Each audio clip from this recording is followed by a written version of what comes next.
We want to live a happy life, joyful life, isn't it? But there are lots of unhappiness, so many incidents. So we must find the root cause of this unhappiness, isn't it? And then treat the unhappiness, resolve the problem of unhappiness, there is happiness.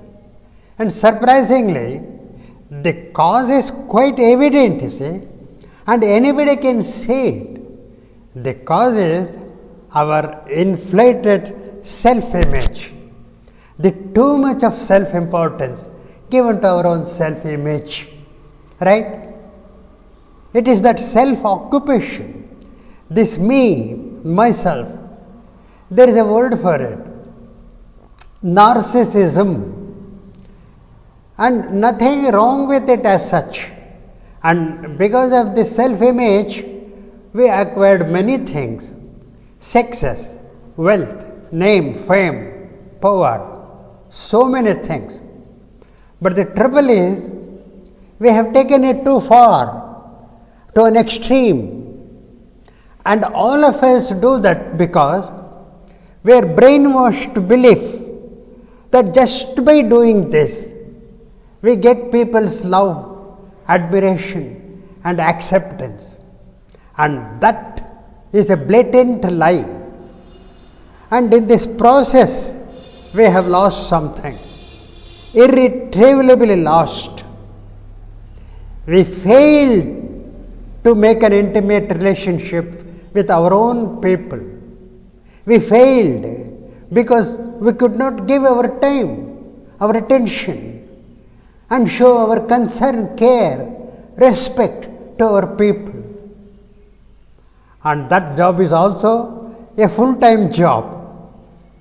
And that is the point. Life is like a seesaw play. If one end goes up, the other comes down. We did so because we failed to recognize the importance of intimate relationships. We did not know its connection to health and happiness. We were innocent. Nobody guided us. And there was no role model. We took it for granted that love and intimacy will come to us anyway while we are succeeding in our material life. While we acquire wealth, property, status, love comes to us automatically. That was our thinking. But the reality is, we need to work hard, give our time, mind, energy, everything.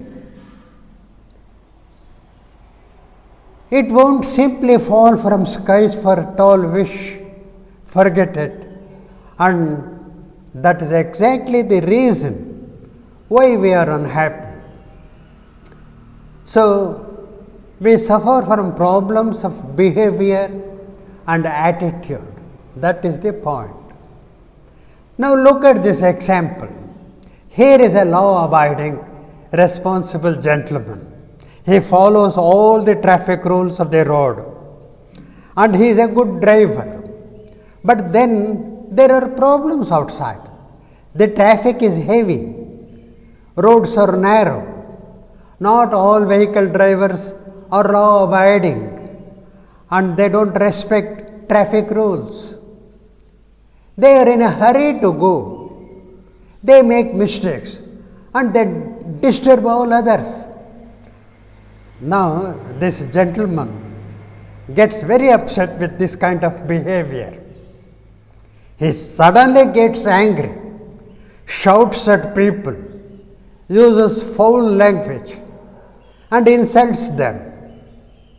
Some people feel annoyed. They get into an argument and even fights. People criticize him for his arrogance, this acting like a big boss, and finding fault with others. This makes him more angry, and he is frustrated now. Now he suffers from a complex. I call it nobody should criticize me syndrome. People criticize him at the back. And so he becomes very suspicious, very doubting all the people, and always remains on guard, avoids people. So he has no intimate good friends who would care for him. Lately, you see, he has developed high blood pressure and diabetes. I call it a case of narcissism, too much of self-importance. If we look into our own behavior, we must look and see and find out our deviation in our behavior.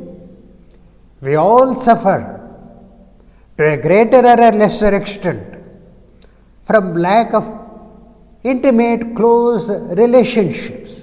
There is the point. We develop peculiar personalities, faulty personalities.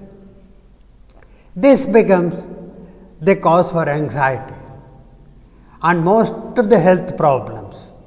Right? Look into it now. Thank you.